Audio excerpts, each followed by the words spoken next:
लगता है बीजेपी का पेट अभी मणिपुर से भरा नहीं है और इसीलिए बीजेपी ने पूरे देश को मणिपुर बनाने की ठान ली है।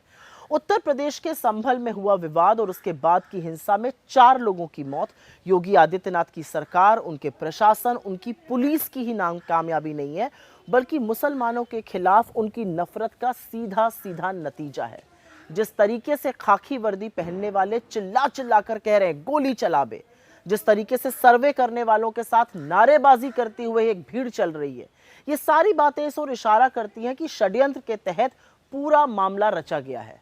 एक पैटर्न है और ये एक सेट पैटर्न है, जहां सुर्खियां बटोरने के लिए, टीवी पर आने के लिए कुछ लोग लोअर कोर्ट में अपील डालेंगे, फिर ऑर्डर आ जाएगा, मस्जिदें खोदी जाएंगी, बवाल होगा और बीजेपी अपनी राजनीतिक रोटियां सेकेगी। लेकिन जिन लोगों की जान जाएगी उसका जिम्मेदार कौन है, ये भी तो सवाल बनता है ना। कौन देश में हर वक्त पूरे समय नफरत भड़काए रखना चाहता है? कौन चाहता है कि हर वक्त सियासी उबाल रहे? कौन मारने काटने नफरत की राजनीति करता है? इस देश को बांटने के एजेंडा आखिर भाजपाई और योगी मोदी क्यों चला रहे हैं? और क्या मिलेगा आपको मेरे देश को जलाकर? मैं तो आशा ही कर सकती हूं कि सुप्रीम कोर्ट इस मामले पर और ऐसे बाकी मामलों पर भी स्वतः संज्ञान लेके कुछ ठोस कदम उठाएगा। शांति और सौहार्द के बिना जीना नामुमकिन है। हमारा परिवार, हमारा समाज बिना शांति के पनप नहीं सकते।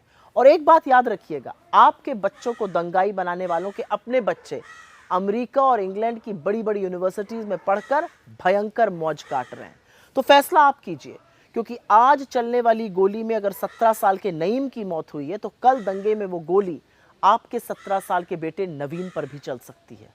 सोचिए, ये भाजपाई आपको नफरत की आग में झुलसाकर क्या बना रहे हैं और क्यों बना रहे हैं। लगता है बीजेपी का पेट अभी मणिपुर से भरा नहीं है और इसीलिए बीजेपी ने पूरे देश को मणिपुर बनाने की ठान ली है। उत्तर प्रदेश के संभल में हुआ विवाद और उसके बाद की हिंसा में 4 लोगों की मौत। योगी आदित्यनाथ की सरकार, उनके प्रशासन, उनकी पुलिस की ही कामयाबी नहीं है, बल्कि मुसलमानों के खिलाफ उनकी नफरत का सीधा सीधा नतीजा है। जिस तरीके से खाकी वर्दी पहनने वाले चिल्ला चिल्ला कर कह रहे हैं गोली चला बे, जिस तरीके से सर्वे करने वालों के साथ नारेबाजी करती हुए एक भीड़ चल रही है, ये सारी बातें इस ओर इशारा करती हैं कि षड्यंत्र के तहत पूरा मामला रचा गया है।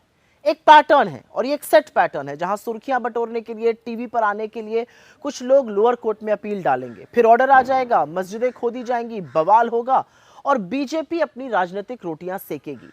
लेकिन जिन लोगों की जान जाएगी उसका जिम्मेदार कौन है, ये भी तो सवाल बनता है ना।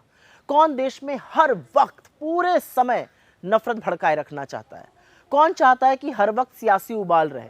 कौन मारने काटने नफरत की राजनीति करता है? इस देश को बांटने के एजेंडा आखिर भाजपाई और योगी मोदी क्यों चला रहे हैं? और क्या मिलेगा आपको मेरे देश को जलाकर? मैं तो आशा ही कर सकती हूं कि सुप्रीम कोर्ट इस मामले पर और ऐसे बाकी मामलों पर भी स्वतः संज्ञान लेके कुछ ठोस कदम उठाएगा। शांति और सौहार्द के बिना जीना नामुमकिन है। हमारा परिवार, हमारा समाज बिना शांति के पनप नहीं सकते। और एक बात याद रखिएगा, आपके बच्चों को दंगाई बनाने वालों के अपने बच्चे अमेरिका और इंग्लैंड की बड़ी बड़ी यूनिवर्सिटीज में पढ़कर भयंकर मौज काट रहे हैं। तो फैसला आप कीजिए, क्योंकि आज चलने वाली गोली में अगर 17 साल के नईम की मौत हुई है, तो कल दंगे में वो गोली आपके 17 साल के बेटे नवीन पर भी चल सकती है। सोचिए, ये भाजपाई आपको नफरत की आग में झुलसाकर क्या बना रहे हैं और क्यों बना रहे हैं।